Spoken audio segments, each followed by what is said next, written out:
ಈ ಗೋಳಿಂಗ ಗೌಡರೆಂದರೆ ಸಾಕು,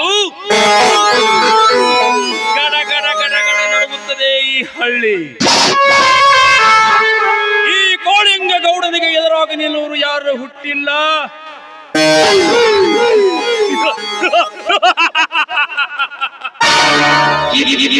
ಯಾರು ಹುಟ್ಟುವುದೂ ಇಲ್ಲ. ಅಕಸ್ಮಾತ್ ಒಂದೇ ವೇಳೆ ಹುಟ್ಟಿದರೆ ಈ ಗೋಳಿಂಗ ಗೌಡ ತನ್ನ ಹಡೆಯನ್ನು ಎತ್ತಿ ಅವನನ್ನು ಕೊಟ್ಟಿ ಕಲ್ಲದೆ ಬಿಡಲಾರ ಈ ಗೋಳಿಂಗ ಗೌಡ.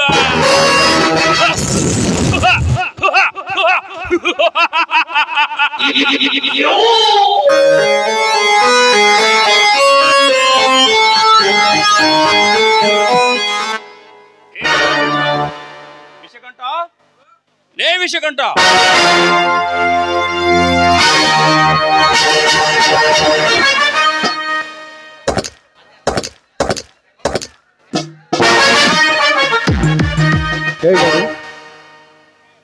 ವಿಷಕಂಠ, ನಿನ್ನೆ ನಮ್ಮ ಮ್ಯಾನೇಜರ್ ನರೇಂದ್ರ ಫೋನ್ ಮಾಡಿ ಅದೇನು ಹೇಳಿದ?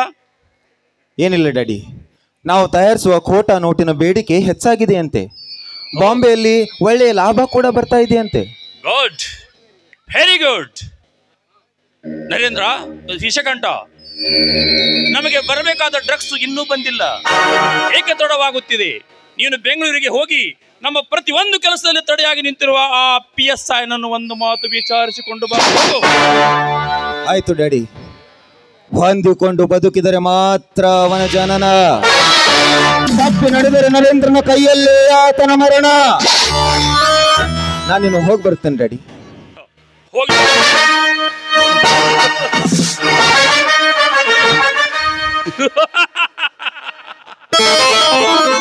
ಹೇಗಿದೆ ಈ ಗೋಳಿಂಗ ಗೌಡನ ಕಾರಸ್ಥಾನ?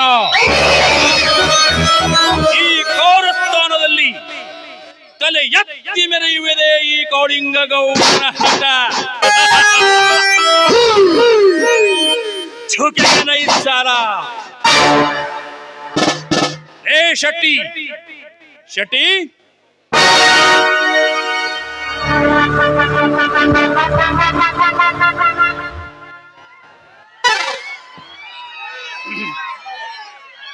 ಹೇಳಿದ್ರಿ ಧನ್ಯವಾದ. ಲೇ ಮಗನ, ಕರೆದರು ಎಷ್ಟು ತಡವಾಗಿ ಬರುತ್ತೀಯಲ್ಲ. ನೋಡು ಶೆಟ್ಟಿ, ನಾನು ಬೊಂಬೈಗೆ ಹೋಗಿ ಬಾಂಬು ತಯಾರು ಮಾಡುವ ಕಾರ್ಖಾನೆಗೆ ಭೇಟಿ ಕೊಟ್ಟು ಬರ್ತಾ ಇದ್ದೇನೆ.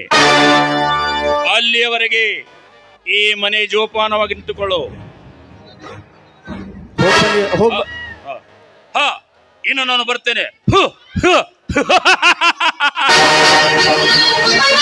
ಹೌಡ ಹೌಡ.